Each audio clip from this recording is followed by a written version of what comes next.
Madame la directrice des affaires civiles et du Sceau, Mesdames et Messieurs les présidents d'ordre, Mesdames et Messieurs les hauts magistrats, Mesdames et Messieurs les délégués et présidents de chambres régionales, chères consoeurs et chers confrères, Madame la directrice des affaires civiles et du Sceau, je vous remercie de votre présence aujourd'hui pour ce 3e congrès national des commissaires de justice. Au moment d'ouvrir ce congrès, dont le thème s'inscrit résolument dans une démarche de modernisation, la volonté et la détermination du Bureau n'ont pas faibli un instant malgré une année écoulée complexe. Le Bureau national a ainsi fait de la modernisation de la formation, comme vous le savez, une priorité absolue, afin de proposer un cursus d'excellence en toutes circonstances.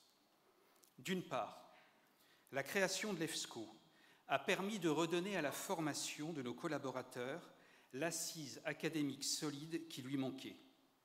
D'autre part, je me réjouis de constater que 158 candidats ont réussi le dernier examen à l'INCJ. C'est un niveau de réussite exceptionnel. La concrétisation de nos efforts ne constitue en réalité qu'une partie de ce travail. Permettez-moi de vous rappeler les résultats obtenus pour donner à notre jeune profession toutes les chances de réussir. Le Code de déontologie des commissaires de justice. Il est entré en vigueur le 1er mars dernier. Il donne à la profession un cadre unifié de devoirs communs. La réforme des inspections comptables, modernisée, entrera en vigueur le 1er janvier prochain. La nouvelle convention collective des commissaires de justice est pleinement opérationnelle. Elle garantit désormais, quelle que soit la profession d'origine, une grille salariale unique. Les certificats de spécialisation couvrent maintenant l'ensemble de vos missions. Le décret relatif à la gestion des comptes de tutelle nous reconnaît enfin comme professionnels qualifiés. Vous savez que je suis très attaché à cette matière au travers de la plateforme CJ Tutelle dont nous proposons la généralisation. Le décret, diverses dispositions parues il y a peu, est venu simplifier les règles d'assermentation des clercs. Enfin, la remise à plat du SCT offre un système rationalisé, plus juste et plus équitable. La liste n'est bien sûr pas exhaustive, mais je souhaite encore insister sur 2 points. Sur le plan des activités accessoires, nous nous réjouissons d'avoir désormais le droit d'assurer l'intermédiation de la vente des biens dont nous assurons la gestion, avec la possibilité aujourd'hui ouverte de faire état de notre qualité de commissaire de justice. Sur le plan économique, après des années très difficiles, la profession commence à redresser la tête avec de vrais signes de reprise et des résultats encourageants. Sur ce point, la revalorisation du tarif civil, après celle de l'aide juridictionnelle et celle du tarif pénal, constitue un signal fort de l'attention envers nous de la Chancellerie et de Bercy. Avec la réforme du SCT, les gains pour la profession s'élèvent à plus de 27 millions d'euros par an. Merci. Nous avons réussi à être entendus au plus haut niveau dans un climat de confiance qui engage aussi notre responsabilité.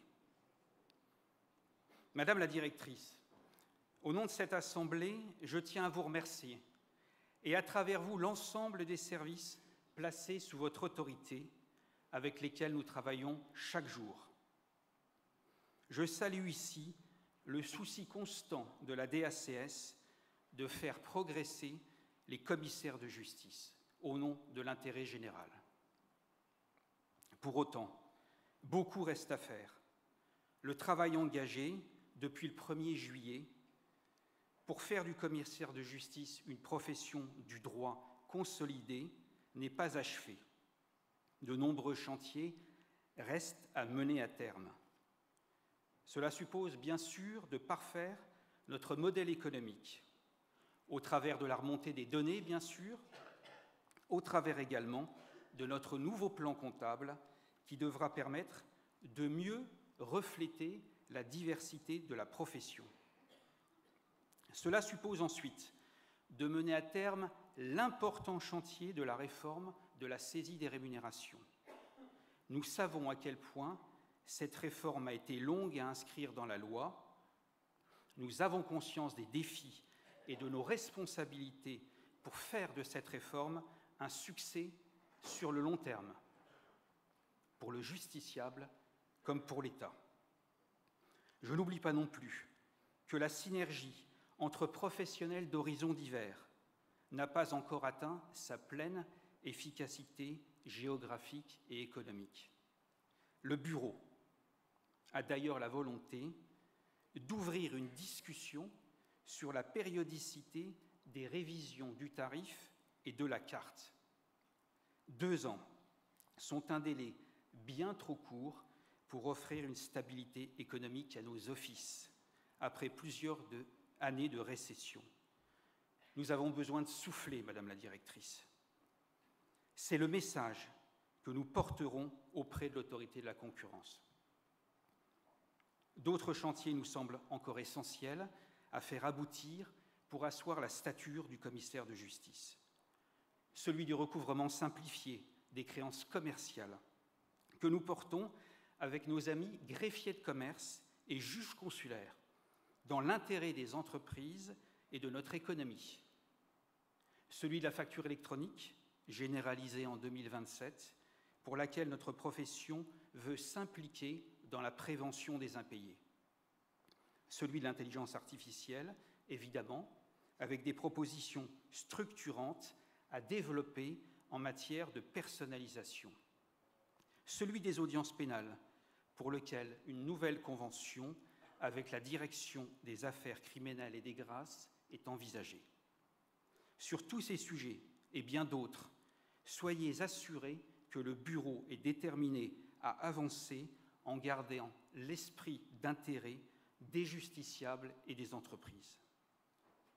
Madame la Directrice, la justice doit rester un repère pour tous nos compatriotes, une institution forte, efficace, au service de la concorde civile et de la cohésion sociale. Très modestement, les commissaires de justice entendent prendre toute leur part avec vous à cette mission inhérente à notre conception du service public. Je vous remercie.